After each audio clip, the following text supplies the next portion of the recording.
Hello and welcome to this teleconference hosted by MS Focus, the Multiple Sclerosis Foundation. I'm your host, Deborah Foreman, Educational Programs Coordinator for MS Focus. And in honor of National Caregivers Month, I'm joined today by a wonderful panel of parents who have each raised a child that's been diagnosed with MS. We have with us Nikki Mitchell, Deb Giblin Davis, and Andrea Losberg. And after the discussion, we'll open it up to your questions and comments. Now I'd like to really give the opportunity for each one of our panelists to introduce themselves and tell us about their child with MS. Why don't we start with Deb? How about that? Can you tell us about Sean? Yeah. Hi, everybody. Deb Giblin Davis here. My son is Sean Giblin. He's 31 now, but he was diagnosed with MS when he was 16. Actually, he was diagnosed with primary progressive MS when he was 16. And yeah, it's been quite a journey because he is 31 now. He's got a pretty aggressive case of MS. So he is now in a power chair. And we have to assist with a lot of his functions every day. My husband and I are the primary caregivers. My husband retired a year ago. Before that, I had another son. I have another son who is living with us, who is helping me with Sean. And my husband now is retired and he's helping as well. So he's caregiving with me, which is wonderful. And we can spell each other at times when we need it. But Sean is a great young man. He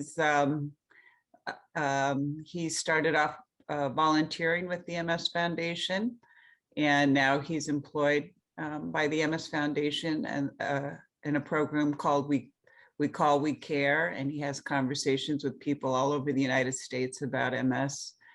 And he is the lifeline for some people who are housebound and have no one to talk to. And he spends hours on the phone every week, 18 hours every week, speaking with people all over the United States with MS. And so I'm very proud of it. And that's Sean. Thanks, Deb. Okay, why don't we go to Nikki? I'll do boy, girl, boy, girl. Can you tell us about John? I can. John is 19 now, and we started our journey when he was 4. And I say journey because it took a long time for him to actually be diagnosed with MS. He started with the ADEM attack. And so yeah, I guess probably 7 years ago was finally diagnosed. So he does have relapsing remitting. So he's good right now. He hasn't had an attack in 7 years since we started the treatment. And so he graduated high school in May, and so trying to figure out his next steps. He does have a part-time job now that he works for a local company, cleaning their vehicles and doing a little bit of everything. John has a big heart and loves everybody. So thank you. And let's go to Andrea. Can you tell us about Emily? I can. Emily was diagnosed actually 10 years ago today, in 2011. Her symptoms started 14 months prior to that, at the age of 14, on our way to 8th grade. And she spent the next 14 months in therapies and trying to figure out what was going on. And it was, in some respects, it was almost a relief when we finally did get a diagnosis, because we could kind of focus in on what was happening. Emily's dad was diagnosed in 1998. And so with her diagnosis, it became a little bit more familiar to us. And we went from there. But she also has relapsing remitting MS and has not had a relapse since, knock on wood, since that date of diagnosis. Thank you. So everybody's the same and different, right? Mhm. Same and different. So let's talk about diagnosis. I know some of you touched on that just a second ago, but you know, can we talk about the emotions that your child experienced at the time, and what emotions did you experience at the time? Can we let's go to Nikki for that one first. How's that? So when we started the journey, like I said, at 4, it was quite a shock. He ended up in ICU with a shunt on a ventilator. And that, I mean, we were totally taken back. He hadn't been feeling well for a while, and it just progressively got worse. And so that was the initial shock, was just really tough. And so over the next 7 years, we were, he really did well. He immediately, 6 months after his first episode, he did lose his sight. So we were right back into the hospital with high dose steroids. But from that point, for the next probably 5 or 6 years, it just kind of, for us, went away. I mean, we still had MRIs and that kind of thing, but he was really good. So when he lost his sight 2 more times, again, it was, here we go again, and what does this look like? And so by the time he got diagnosed, I think there was relief, like Andrea said earlier. His neurologist had said, I think this is probably it, but she never really said.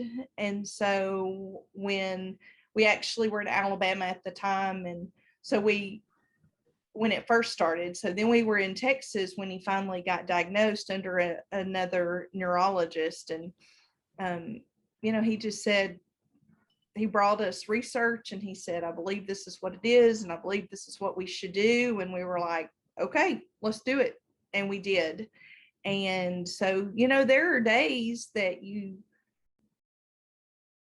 forget, you're like, okay, well, you kind of shove it in the back of your mind, and life goes on.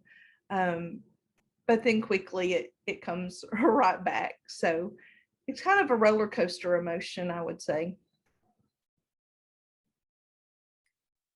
Thank you. Thank you. Let's go to Deb, the next one.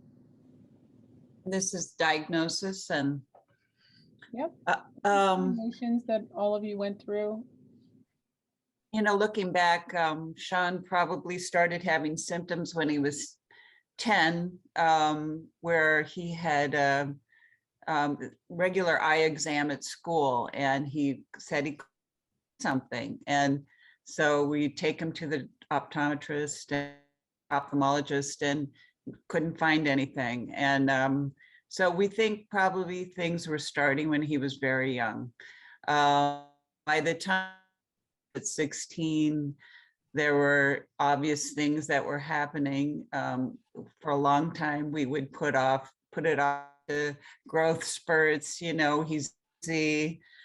He'd play soccer, and he would be he would overheat. Looking back now, he would get overheated and then just not function, and he'd start hitting his legs, and what's wrong with my legs, and what's going on? But then he'd recover, and so it was just very curious, all the things that were happening. And like I said, he never had any major episodes like you think of, like with relapsing remitting. So it was a big mystery for a long time, not knowing what was going on. We finally went to a neurologist started going to a neurologist. Oh, no, actually, when he was 16 and going for his driver's license and doing the eye exam, and he failed the eye exam. So we go to Costco to get glasses, and the neurologist or the optometrist at Costco says, I don't like the way your optic nerve looks, you know. So, you know, as many people with diagnosing either themselves or their children, you're going to doctors, to doctors, to doctors. And so his ophthalmologist said, you know, yeah, you need to see it doesn't look good. You need to see go to a neurologist. And then so we started that process.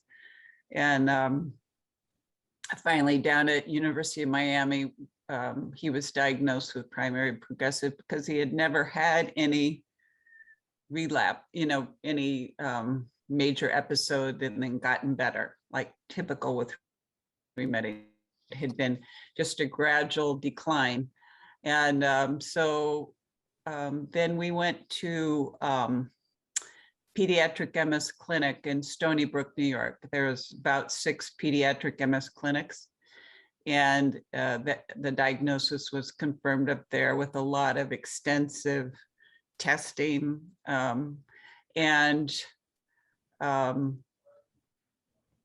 remember when he was diagnosed, when we were at talking with Dr. Sharamata, and he just primary progressive MS. And then I had been doing some research on that at the time. And I was just, in shock stated, because I hadn't of what that meant. Of course, now and Sean didn't, he was 16.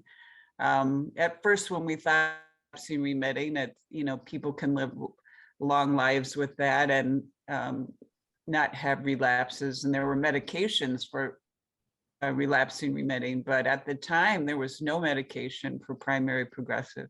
So they did technically put him on Copaxone, which didn't do anything really.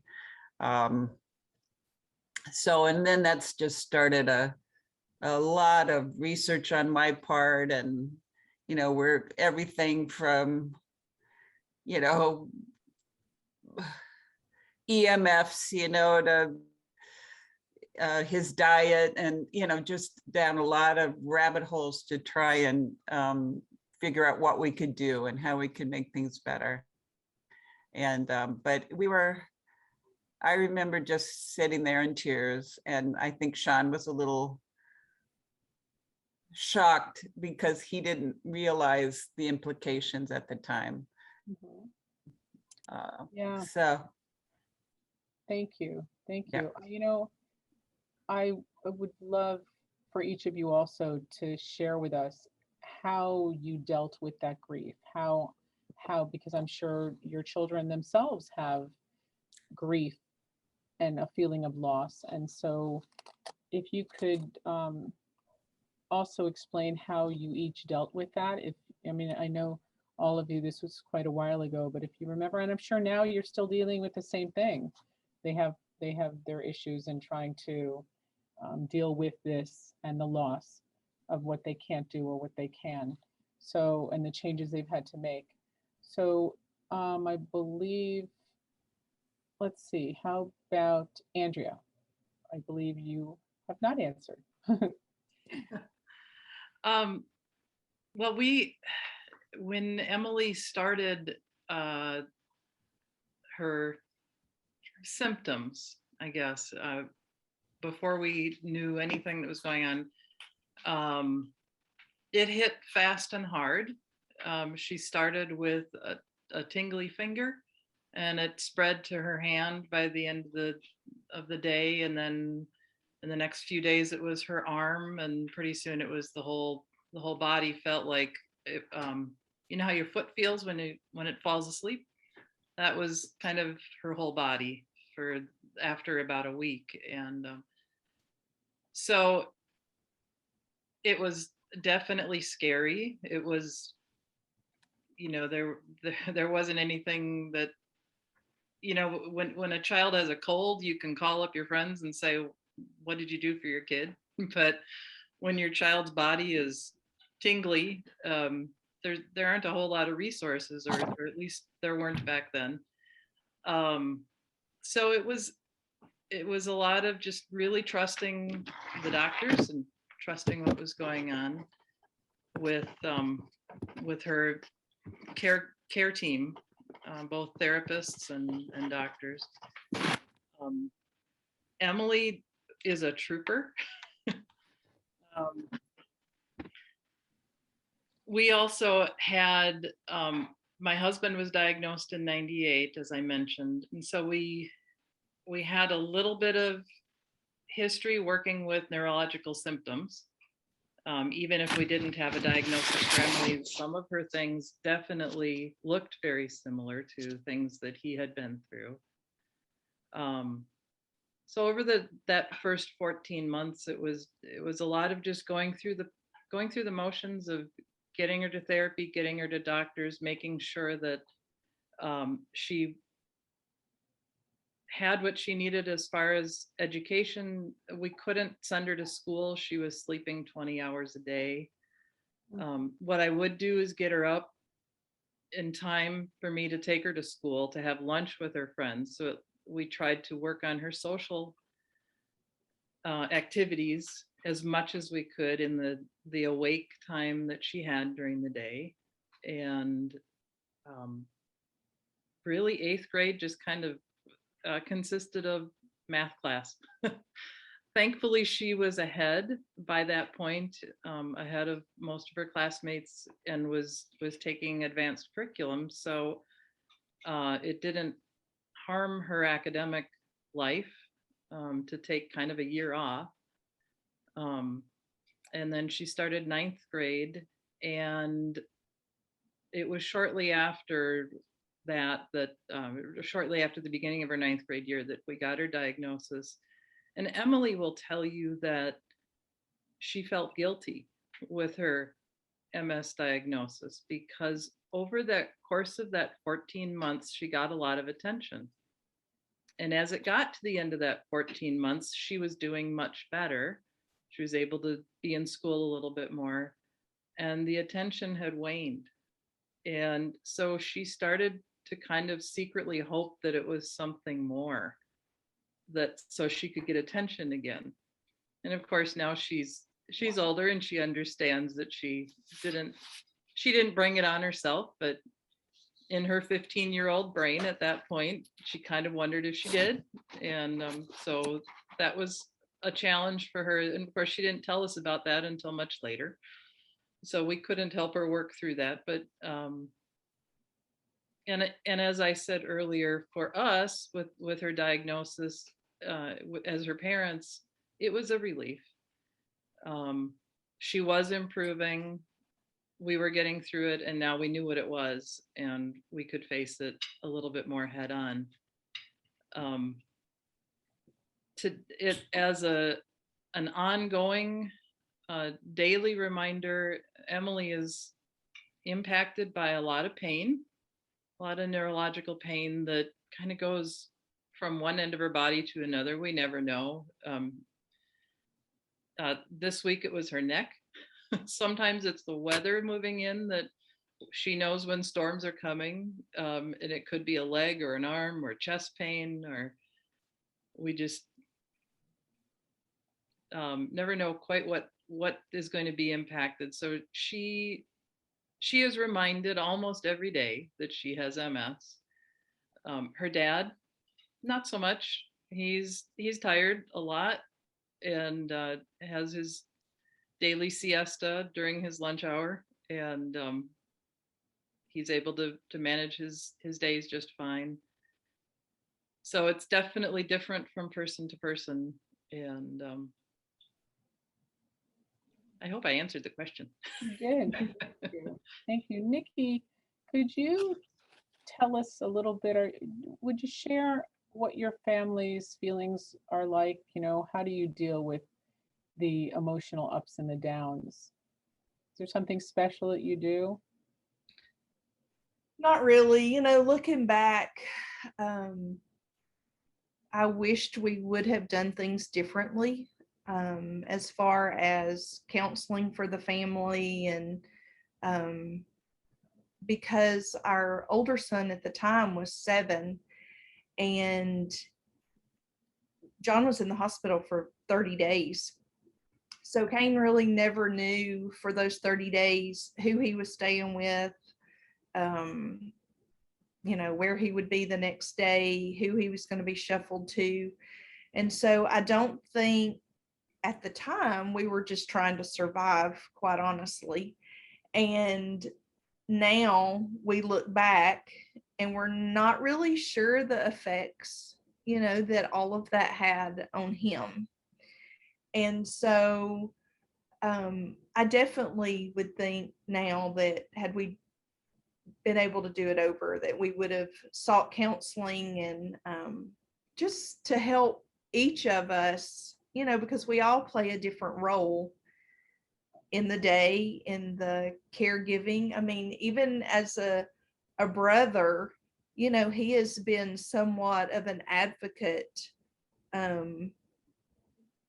for him in situations maybe where we weren't there or whatever. He's kind of stepped in and helped out and that kind of thing. So John still, he experiences the fatigue, like Andrea said. There are days where he wakes up and he just can't move forward, and it's just going to be a down day, and that's just the way it is. And he does have heat intolerance as well. So living in Texas, that can be quite a difficult thing. And short-term memory loss, he really struggles with that as well. So there are daily things that impact us as a family still now, because he's still at home, and that we have to work through. Thank you. And as far as all of you as a family, as parents, we all have hopes for our children, right, in the future, and we have plans for ourselves as we retire or look to retire. And so is anybody willing to share how this has affected them in terms of what your goals in life are for your child? How do you deal with that?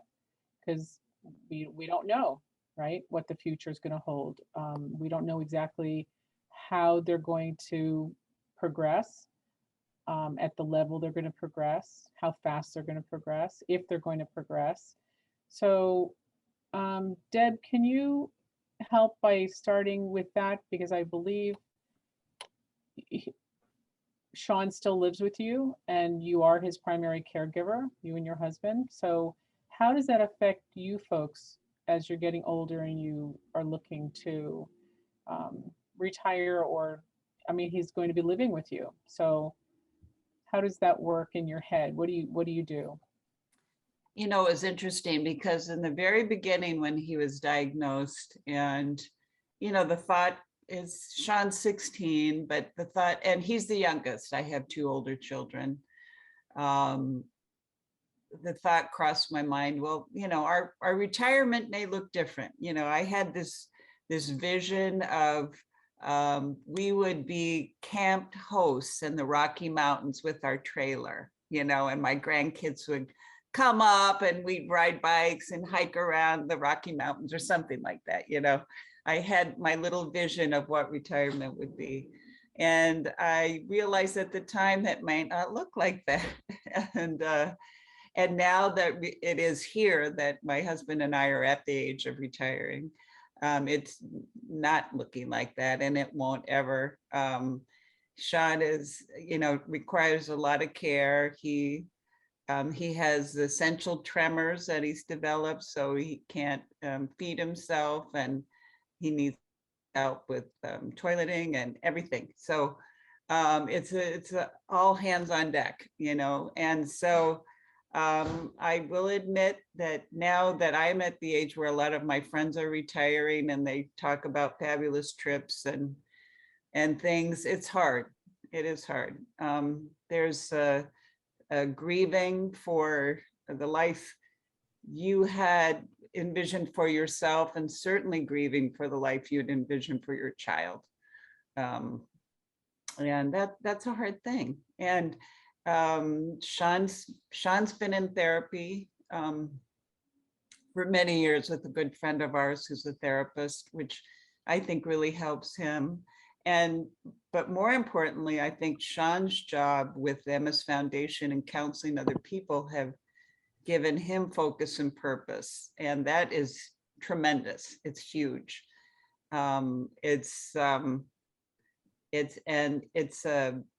It really helps him cope with what's going on.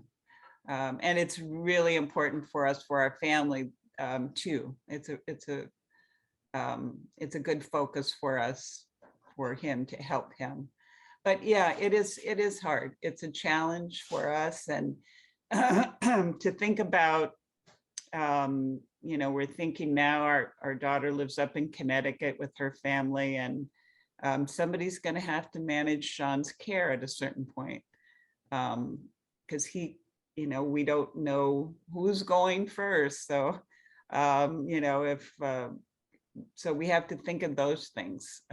Who's going to manage Sean's care? And as we joke, with our daughter, you're going to have to manage mom and dad's care as well. So poor kid. But so there's a lot of emotion and grief and letting go of and having a vision that you had for the future, but embracing new things. We still haven't figured out how to have a balance between, like, my husband and I getting a chance to get away and things like that. We're not very good at that, So that's something we do need to figure out better, to have a little more balance with that. Thank you. Andrea, I know your situation's unique because your daughter is engaged. So can you share with us how those discussions and how that's affected, looking forward to the future? Well, from the beginning, when Emily started getting sick, we actually put the brakes on everything in our lives. And as she improved and as we got further from her diagnosis into her high school and college years, we added things back in. We let her take the lead on her energy level and really did our best not to hold her back. And there was really no reason to. She was living her life. She finished high school at the top of her class, finished college primarily online. I would say probably 95% of her college education was online. And yes, she did meet somebody, a very special young man that he came to us last spring and asked if he could take her hand in marriage. And my first question was, well, why?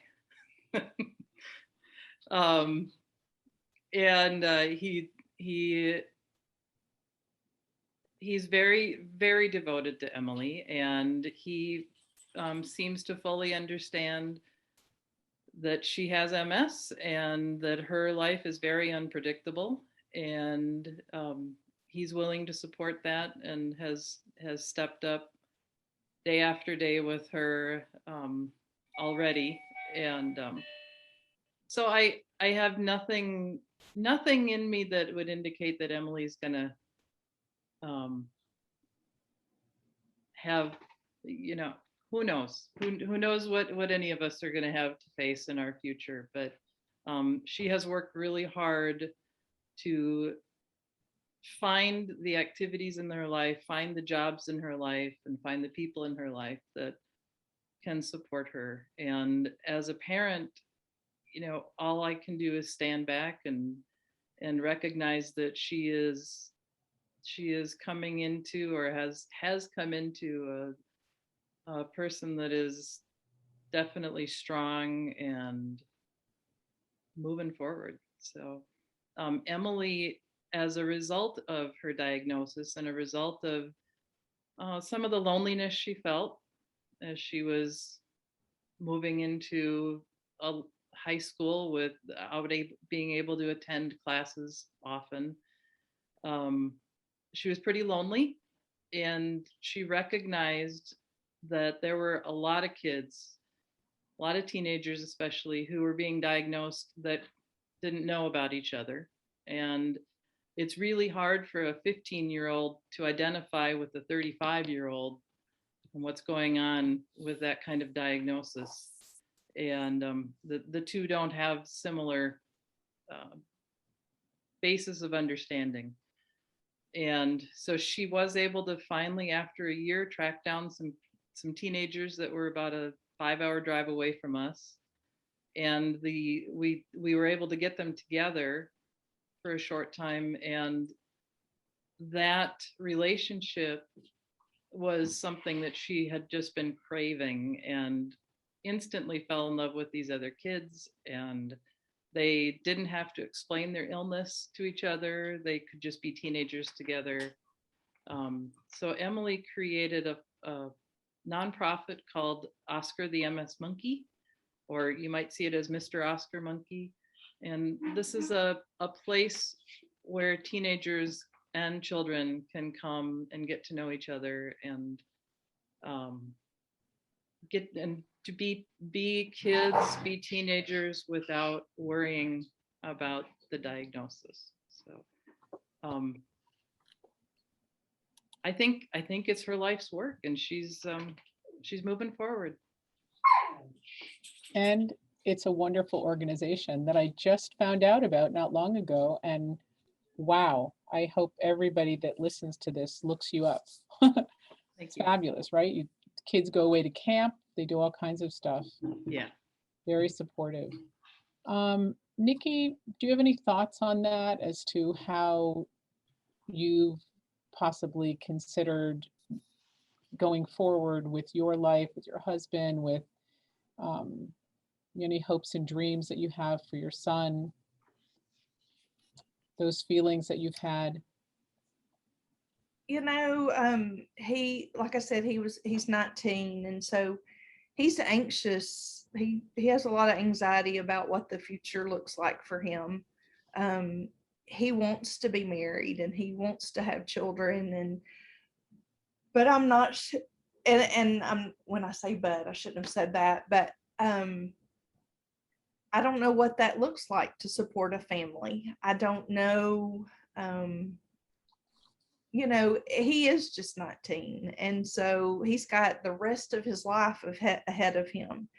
And so he's figuring it out step by step, and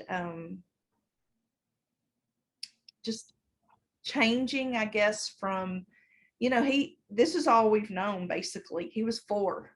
So we've gone from a child to an adolescent to a teenager and to now a young adult. And so we've, you know, about the time you think that you've got this going, you know, a whole new stage of life comes in. And so I think that, you know, he thinks about his future a lot. And it is something that is definitely on the forefront of his mind. As far as my husband and I, we have traveled as a family with his job all of these years. And so now it makes me a little nervous because my husband still travels. I haven't traveled as much with him because it makes me a little nervous to leave John by himself and be 8 hours away. So, you know, that's different. You know, he wants to be here with his job and needs to be here. And so he can't always go with us. And so I've been home more lately in the past 2 years than I have in a long time. So that is a different perspective that we're having to look at, and what exactly that looks like. So tell me about, you know, some of you have touched on them missing school not having as many friends because of things like that. But I'm sure all of your children have friends. And I know for a fact that Sean has some friends that he's had for years and years because he talks about them at work. But, as far as, I don't know how many people live in a community where there's houses around you, where there's children. Is it difficult for them to make friends? Do they advocate for themselves and tell everybody I have MS and I can't do this and I can do this and I can play with you today and I can't? How do they do that? How do they maintain friendships with kids that just don't understand, unless they're made to understand what they're dealing with? So how has that affected your children as far as friendships, and have they cultivated relationships, all these years that are still with them and that are supportive of them? So I would love to hear that from, let's see, can we go to Deb first? Sure. Sean does have a good group of buddies. And particularly, there were some old high school friends, and they would come over a lot and play cards and hang out. And they were an amazing group of young men who were very supportive of Sean. Now that they're in their 30s, though, things are changing, and that's a little hard, because they are going on with their lives, and some are moving and, getting in relationships and getting serious with people and things like that.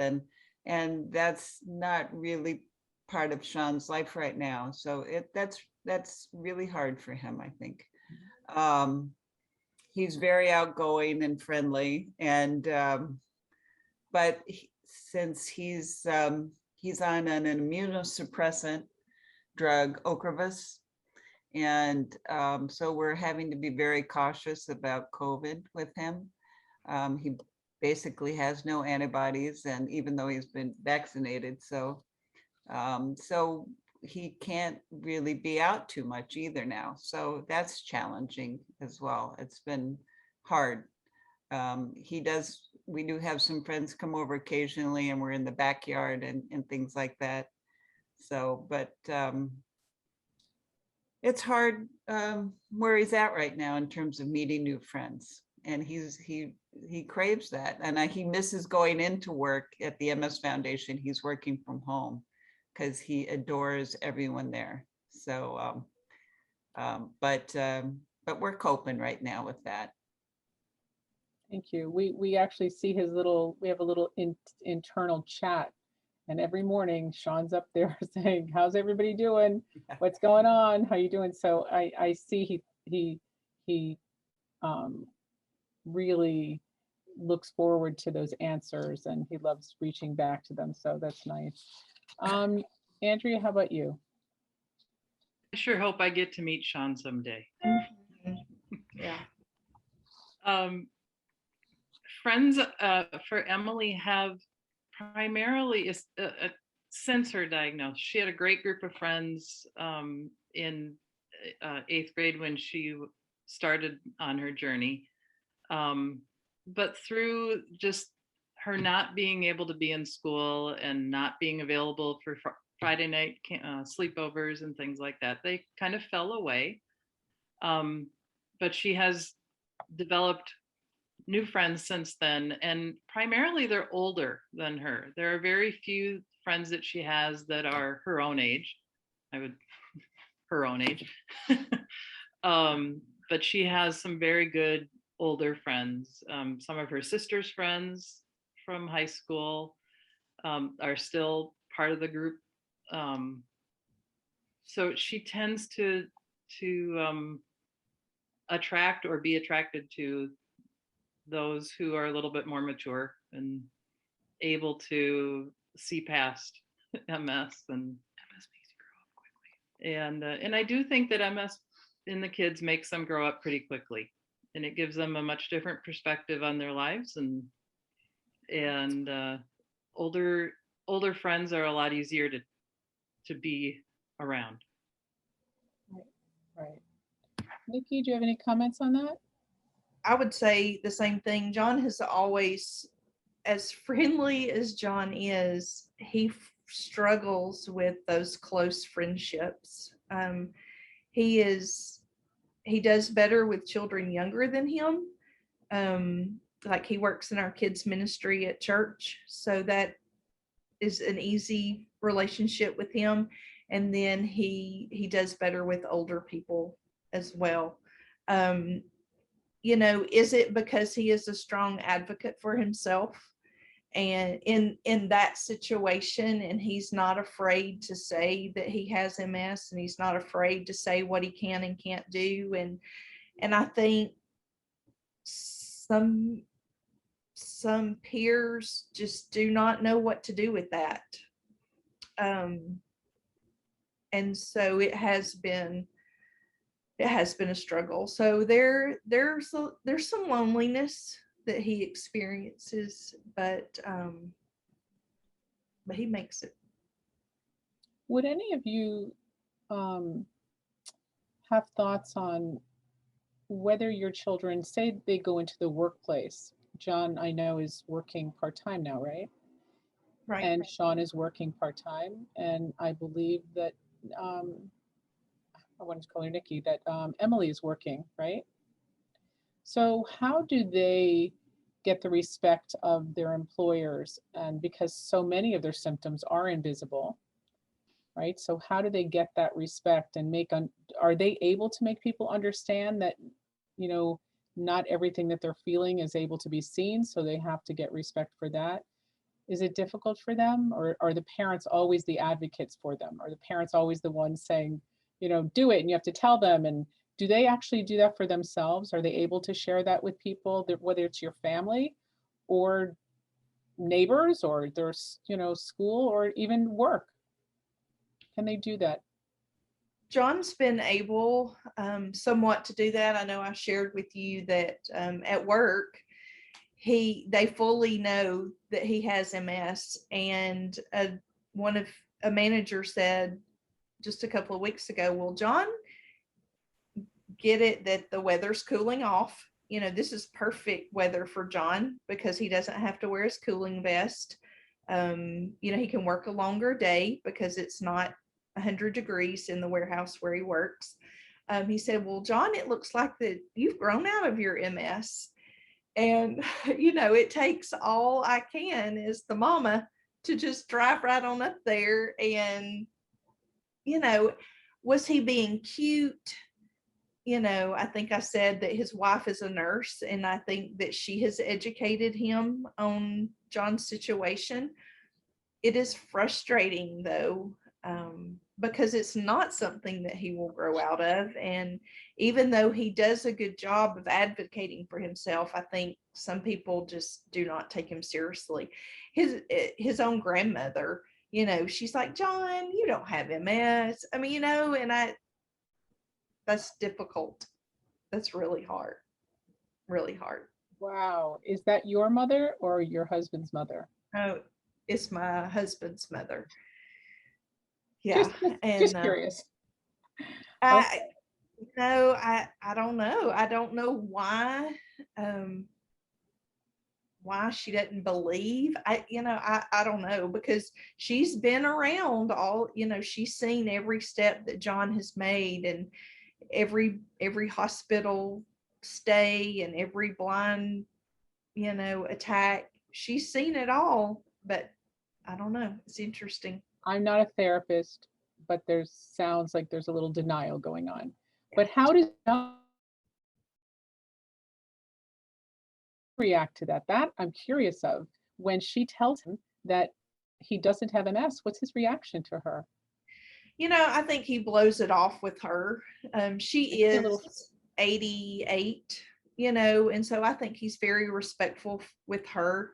And then he just comes to us when he gets off the phone, and then we have to help him through it, So it does frustrate him. It does. And, even at work, he came home and we tried to work through it, and it's hard though.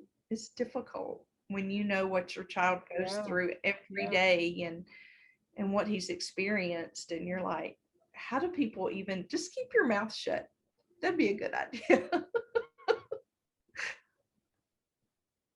you ever, when he comes to you and tells you something happened, he explains a scenario that happened and he's proud of himself, that his reaction, brought in a specific kind of response. Are you like, yes, like yay, like, are you all congratulatory and all that stuff to him because you're just so happy that he's empowering himself? Yes, and it is so interesting because John can be in a room of people and it's like he has this magnetic attraction and people will just find him that have MS. It's weird.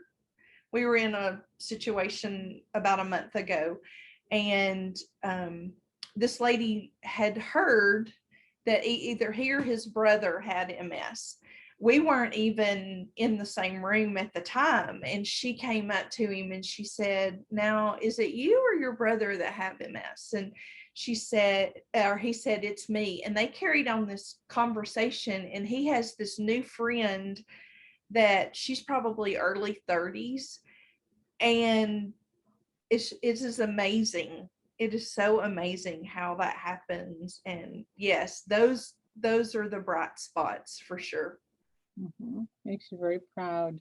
Yes. Andrea, do you have anything to say about that?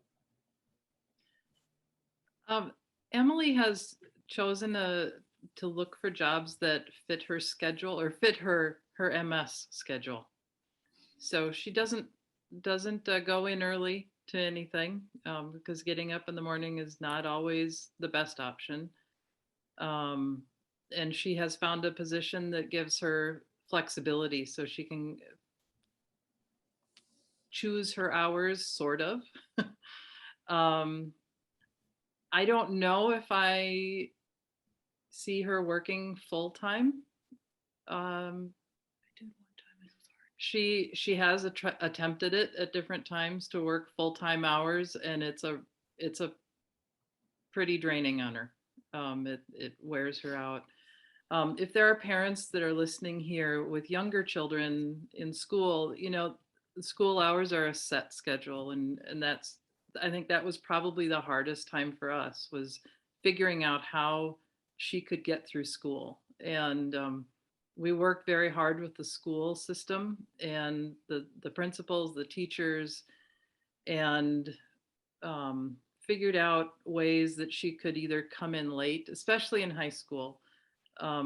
She could come in late, skip the first hour class.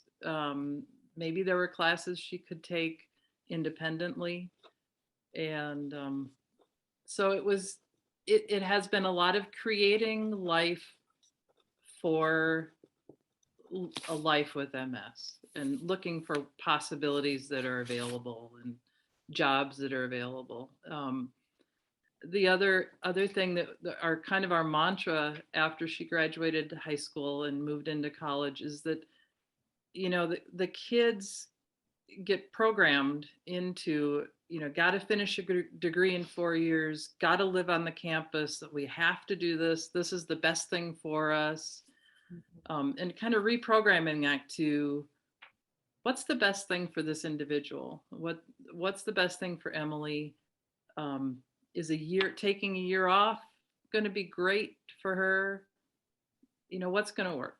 And so we've really stepped away from the norm, the cultural norm that is built around young people, and kind of created our own reality and our own life. And it's been liberating for all of us, especially, you talked about the dreams that we've had. And I think that's where they kind of had to just, the old thoughts of what our future would be. We had to give up and say, no, we've still got a future. We just have to find out which direction it's going. And it's been kind of a fun way to figure it out, with Emily kind of at the helm for herself, and Dean and I able to kind of figure out what we're going to do as a result of that. So yeah, she's working. Like I said, I don't know if she'll work full time, but she's enjoying what she's doing on her own terms. Thank you. Deb? I think you're muted. Let's see. Yeah. There you go. Well, and Sean, Sean's MS is obvious, so he doesn't have that. He doesn't have to worry about that part of it, explaining stuff. But working at the MS Foundation, he's fortunate to have a group of people who are, of course, know what he's going through. One of the things, though, even at the MS Foundation, though, in the beginning, as his disease progresses, I think when he first came in, he was using a scooter, and he would transfer to a chair there, and the scooter, the chair was on rollers, so I think he fell, and he fell in the bathroom a few times. And so, there was certain things that the MS Foundation had to become aware of too, like chairs with rollers aren't good for people with MS, and for transferring. And the desk height, they were accommodating for him to help. Now then he had to go to a power chair, and then they had to come to us and say, and to Sean and say, it's not safe for you to be here without somebody to help you transfer in the bathroom. So we had to work that out. While his brother was getting his master's degree, he would bring his laptop and work, and then he would help Sean at work when he needed help. So that worked out for a while. So we've had to figure things out with the MS Foundation, and they've been, we're really wonderful with Sean that way, and helping him navigate stuff. So, and I know everybody, I think that would speak to this, everybody kind of loves to mother Sean as well. So I have to shut my mouth sometimes when I want to speak up for him. Sean's got some cognitive impairment, and now it's affecting his speech some. And so,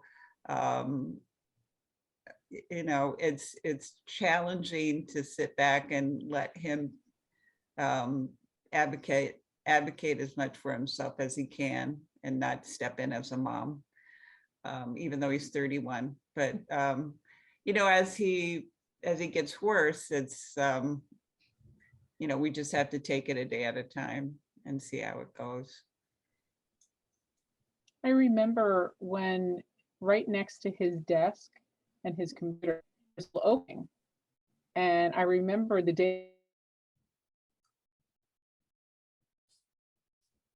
came in and they were actually sawing off the edges to make it wide because they needed to accommodate the wheelchair. Right. So, and I remember he didn't have to be banging into it all the time, because we were like, duh, let's make it wider for him. So I was very happy that we were able to make it a little bit easier. Yeah. So, and by the way, only because, and I have no memory whatsoever, but I do remember when I started here 9 years ago, Sean was using a walker. He was a volunteer and he was in a walker. So, and then I watched him digress from the walker, and he went into the chair, and then he went into the power chair. Yeah. And I remember going home and saying to my husband, he has the Mercedes, I referred to it as the Mac Daddy wheelchair. The day he told me that he could get to the top by maneuvering the chair, he could get to the top shelf of the grocery store, I was just blown away. It was unlike anything I'd ever seen before. He sits outside and sunbathes. He can, right. He can go backwards and forwards and sideways. And so thankfully that was very helpful for him. Deb, so, can I piggyback on, yes, on what Deb said? Yeah. You're talking about advocacy, learning to let your kids advocate for themselves. I think, especially with younger kids that are not adults yet, advocating was probably one of the more difficult things that we faced. And it wasn't that Emily couldn't do it, and she often did. it was getting the adults around her to listen. So while her teachers were very good at understanding when she needed a break, and she needed to go lie down for 20 minutes and then she'd be back, and the teachers knew that she would be back and it wasn't a problem. If there was a substitute teacher in the room or a teacher that didn't know her quite as well, Emily would say the same thing and they would tell her to just go sit down, you'll be fine. So when you're dealing with a teenager or even a younger child who knows their illness, knows what they need, and the adults in their lives aren't listening to them, that was a huge challenge that we faced almost probably at least weekly, well into her late teens. So it does get easier as adults, but it's still not perfect. We still have a hard time listening to each other, but. Good point. Good point. I'd love to talk, first of all, are you ladies able to stay a little longer than the 2:30 shut off?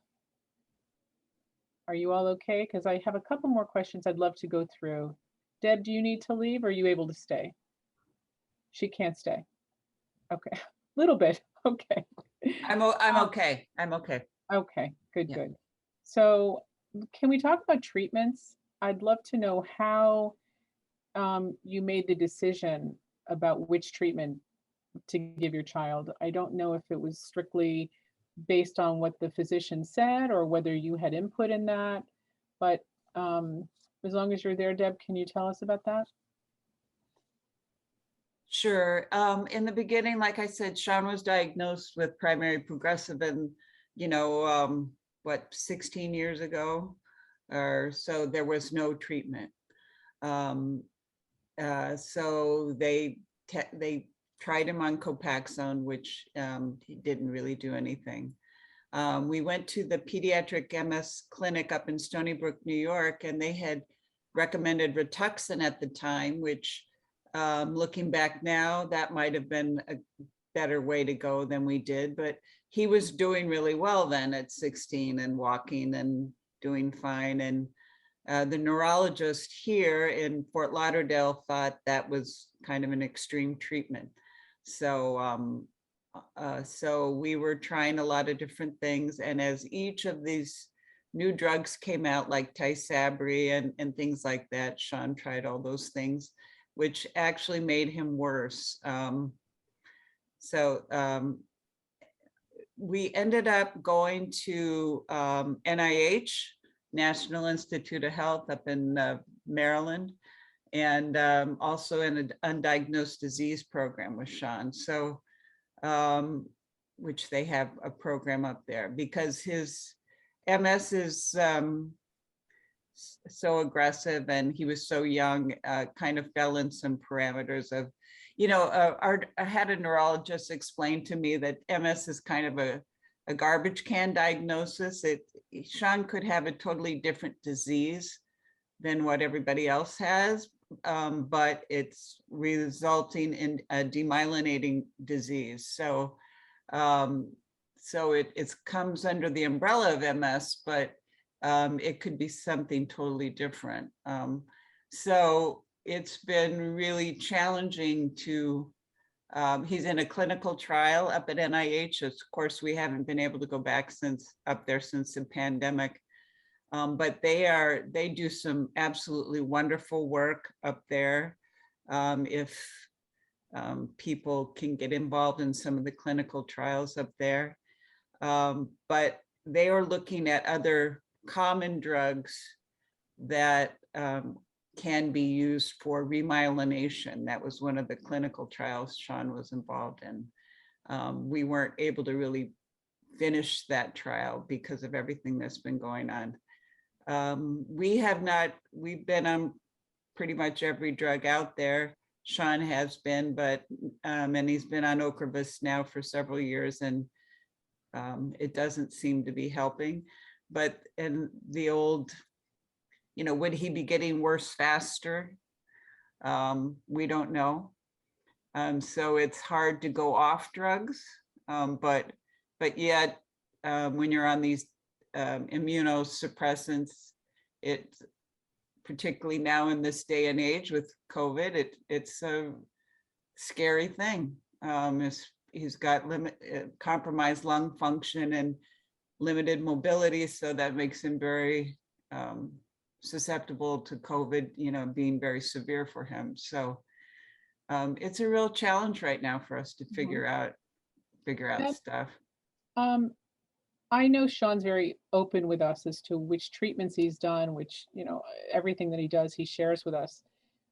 But are these decisions to take these medications and to do the trials, are those really based strictly on his desire, or would you say you and your husband are motivating factors in getting him to do these things?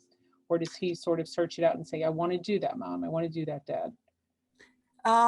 It's us, because Sean really, my husband's in science, is a scientist, and we kind of do the research part of things. And Sean is, we probably push things more, but he doesn't, that's not Sean. Sean's doesn't like research stuff on his own, but he's been very open to trying things and participating, because he is hoping there would be something for him out there, and it just hasn't happened yet. So basically we're trying to keep him as healthy as we can until maybe something happens down the road, either something with stem cells and whatnot. So I know there's a lot of interesting research being done on stem cell research and things like that. But no, Sean doesn't move that way. He's not out there researching things on the internet. That's sort of maybe because he leaves it to Mom and Dad to do. It's Okay. I don't know that he would on his own, but Okay, there's always hope, right? There's always hope. And eventually he might have to do that and have to be more proactive himself, but he has the two of you to do it, so it's perfect. Nikki, would you say that you're the driving force as to what medications and how what he takes, or would you say he's done some research and says, I want to do it? No, I would say that we pretty much are the driving force. John is in a similar situation. He has never fit in the nice little box of MS. And so I believe that's why it's taken so long. I mean, some people say, oh, we got the diagnosis in 3 months. And I'm like, oh, wow, that's pretty amazing, and so he's just never fit that model. So when the doctor here in Texas first started talking about treatment, they put him on Cellcept, which is a chemo drug. I went and got the drug filled, and it sat in the cabinet. I was just not comfortable giving that to him. And so we just kind of held out for a little bit longer, and he did lose his sight again. And at that point, the doctor explained the risk, the risk of him losing his sight and it never coming back, or the risk of the side effects of the drug. And so when you put it like that, you're thinking, I've got my son's future sight in my hands. What do you do as a parent? And so 7 years ago, he did go on Gilenya, and which is pill form, and was very good for him. A very good choice. He was not into needles and doing that every day, and that just, I don't think that would have worked. And so when we talked to our neurologist, his former neurologist in Alabama, she had not given any of her patients Gilenya yet. And so it was a pretty progressive thing at the time. And but she said, I think I think you'll be okay. And he's done really well. He hasn't had a relapse in 7 years. So now we're to the point where, is it the medication? Is it, just like Deb said, she is not 100% that he has the typical MS. She really thinks that it's something else, but it falls under this umbrella. We call it that, and John wants to call it that because he doesn't like the not knowing of what it is. He needs that that structure. So we call it that, and for now that's what it is, because nothing else has been discovered or whatever. So but yes, he is very good at taking his medication. You do not have to remind him. He does that on his own. And he was diagnosed at 4, so you made all the decisions. Now that Yes. he's 17, you said?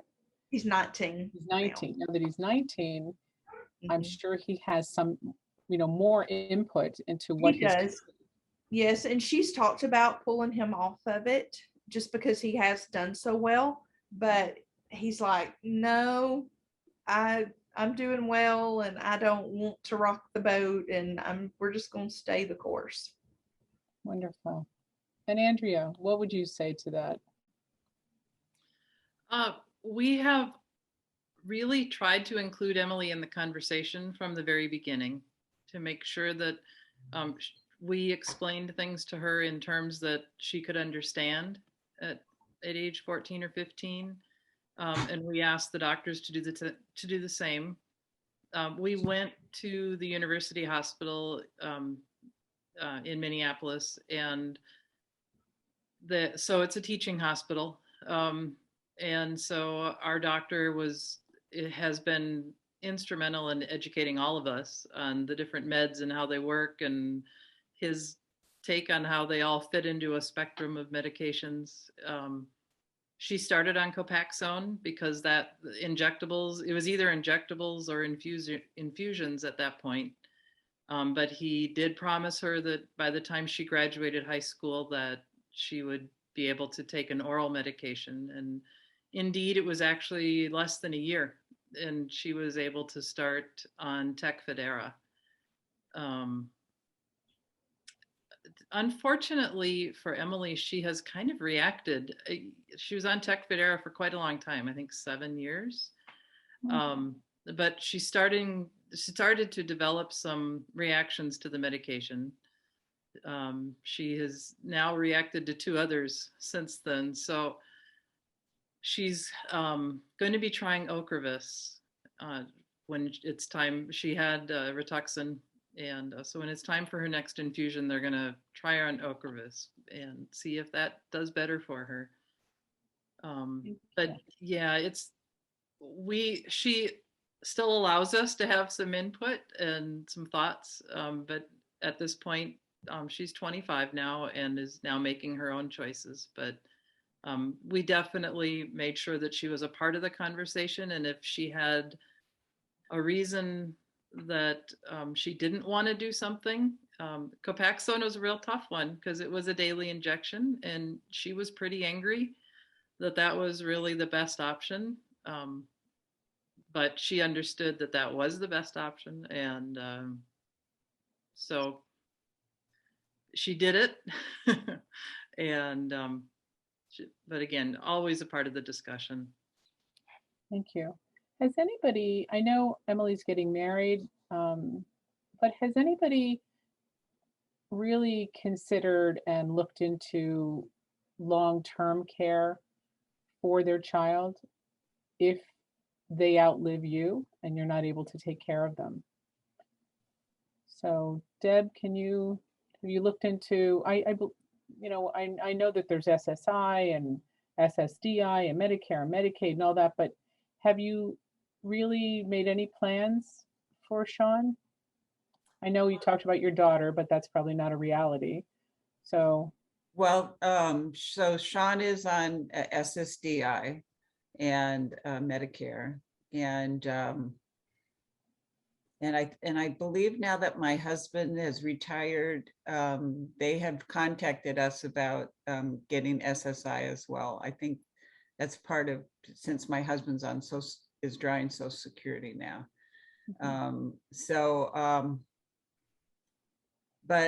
Yeah, we have to think about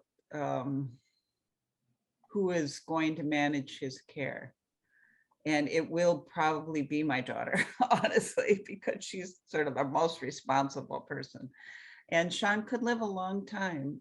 We have a good friend that we met actually through the pediatric MS clinic many years ago. Sean was the first young person diagnosed with primary progressive MS at that clinic. And a week later, this other young man was diagnosed. And so they put us in touch with each other. And unfortunately, Mark is not doing well at all. He's doing very poorly, but he's got some other things wrong besides MS. But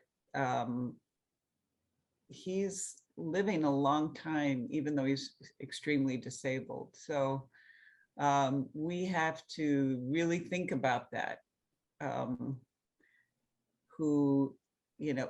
We are planning financially that Sean will be taken care of, but who is going to manage that and be his advocate?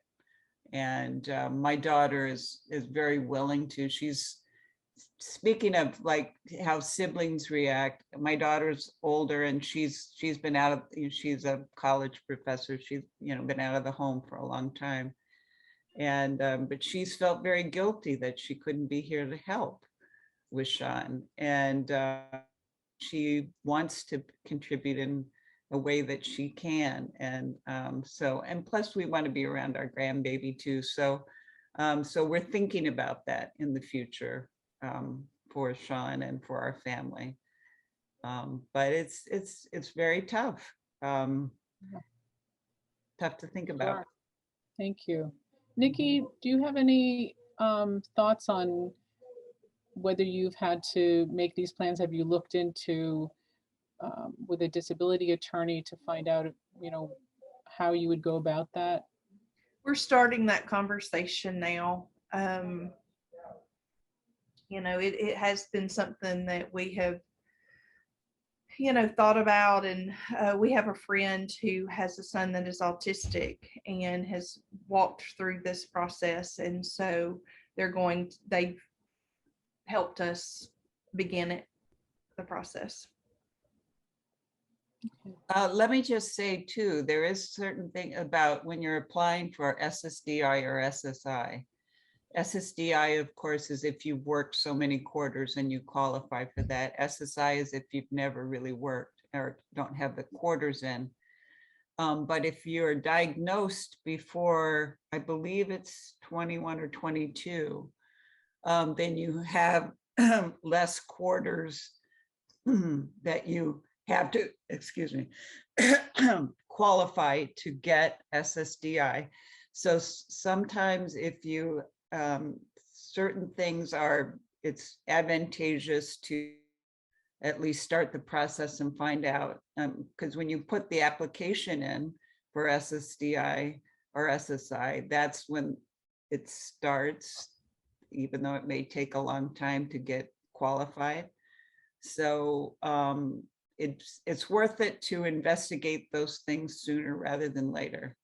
Because this family I was talking about in Maryland, they waited a little bit too long. And so he's only getting SSI now, not SSDI. I'm sorry, he's getting Medicaid, not Medicare. So, I mean, I don't know, I can't explain all the ins and outs of it specifically, but if you have a child who's got some significant disabilities, it's worth it to either contact an attorney or contact the Social Security office who specializes in things like that. Thanks, Thank Deb.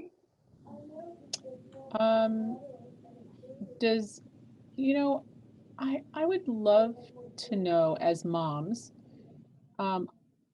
I mean, as moms of young children, you have no time to yourself anyway. But when you have a child who is still needy when they're older, you still don't have time. And I would probably be resentful of that myself. And I would need to find ways to find time for me.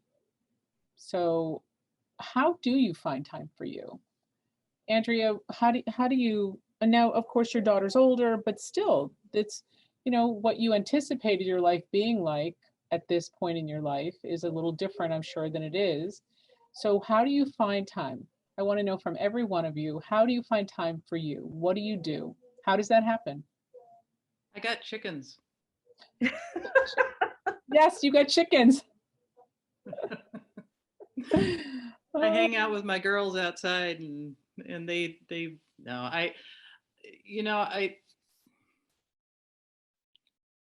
I think all of us in our family, it's something that Dean and I started when the kids were young, long before his diagnosis, long before Emily's diagnosis. We recognized the need for each of us to have a voice in the family, and to know that, even though Dean has MS, even though Emily has MS, Jessica, our oldest, is the child who is well.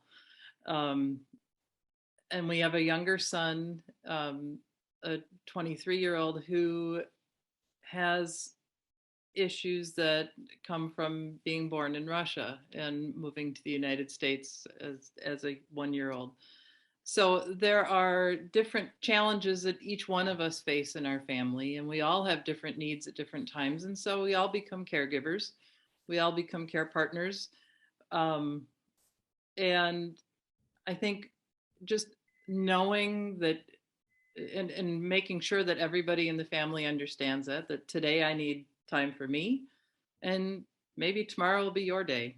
But I think it's just important as a family to keep that communication open and know that, yeah, facing MS is really tough. But there are other needs in the family too. And so I think for the most part, we've done pretty well at that. And I give kudos to my other kids that, the ones who have to sacrifice a whole lot in their lives, so that the needs of the one are met.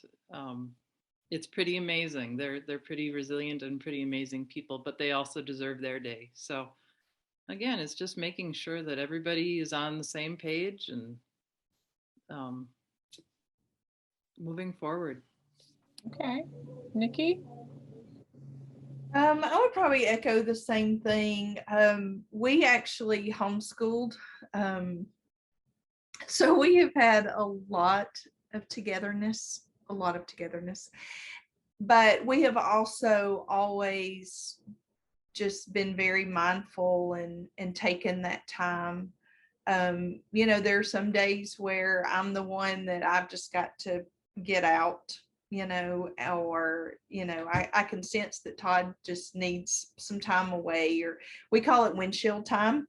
And when he needs some windshield time, he travels with his job. And so, so I think we're just aware of when we're kind of at the point where, like, I just need some time away. I just need to go to the grocery store by myself, or, something simple like that. And too, John's, 19 now. And so, we're like, okay, we're leaving, you're good. So we're able to get away and go get ice cream, or, do whatever to get away. Great. Deb?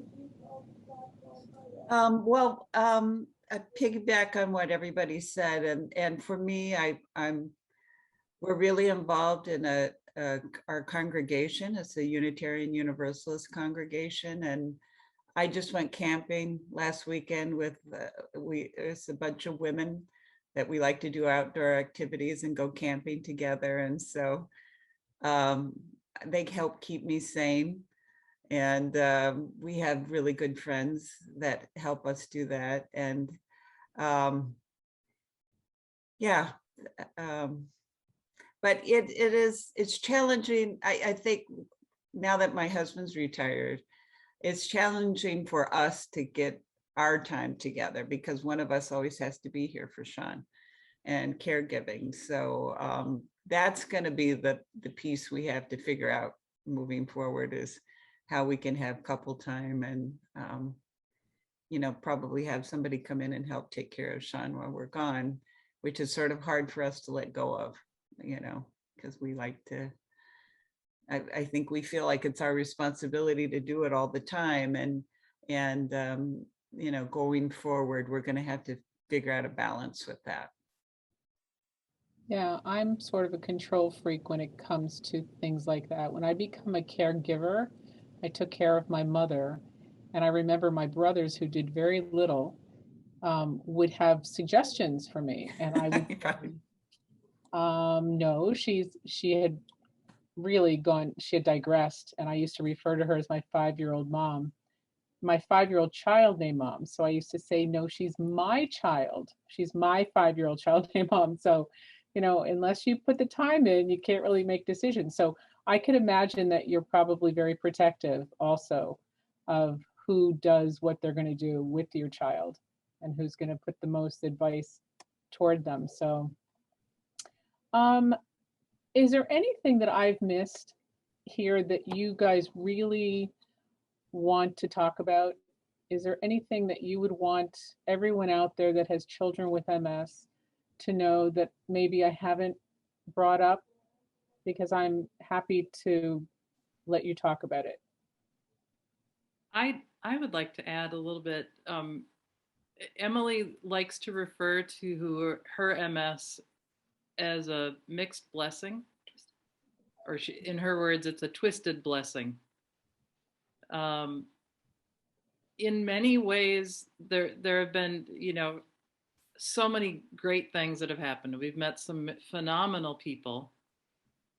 She's been given some incredible experiences, and she has found a strength inside of her that she may never have found any other way. And so there are a lot of good things that came from her diagnosis. It's never easy. It's been a really long road for sure. But the one thing I admire about both Emily and my husband are the little things that they look for to brighten their day. The reason that things are going well. And there are a few out there that you can find. So those blessings that come from all directions. You're absolutely right. Thank you, thank you, thank you. Does anybody else have anything? Otherwise, I'm going to. I would say real quick, to make sure that you have a strong support system. Mm-hmm. I know through Emily, not only has John found a support system, but we have as well. Nice, nice. And I can see that just by meeting Andrea and understanding what that organization does, and her as an individual, I'm sure it's been powerful and helpful. So thank you for sharing that. Ladies, I can't thank you enough, not only for sharing, but also for spending more time with us than we had planned. That's all the time we have for now. If you've missed any part of this conference, it will be replayed on msfocusradio.org and available on demand on our MS Focus SoundCloud page and our YouTube page. Remember to follow MS Focus on Facebook, Twitter, Instagram for those times and access information. Our next teleconference is going to be this coming Tuesday, November 30th at 1:00 p.m. And that's Eastern time, by the way. Our guest speakers are going to be Celeste Keith and Ned Hamad who will be discussing ways to compose yourself. Change your tune, tune your change. And I believe it's all about music and how to do that. So you can visit msfocus.org and click events to register. Our sincere thanks to all of our attendees for your participation, and especially to our panelists, Nikki, Deb, Andrea. We truly appreciate your honesty and your willingness to share your experiences with us. And this is going to benefit so many people even after this because of the recording. So thank you, thank you. And I say goodbye to everyone, and we'll see you again. Thank you. Thank you. Thank you.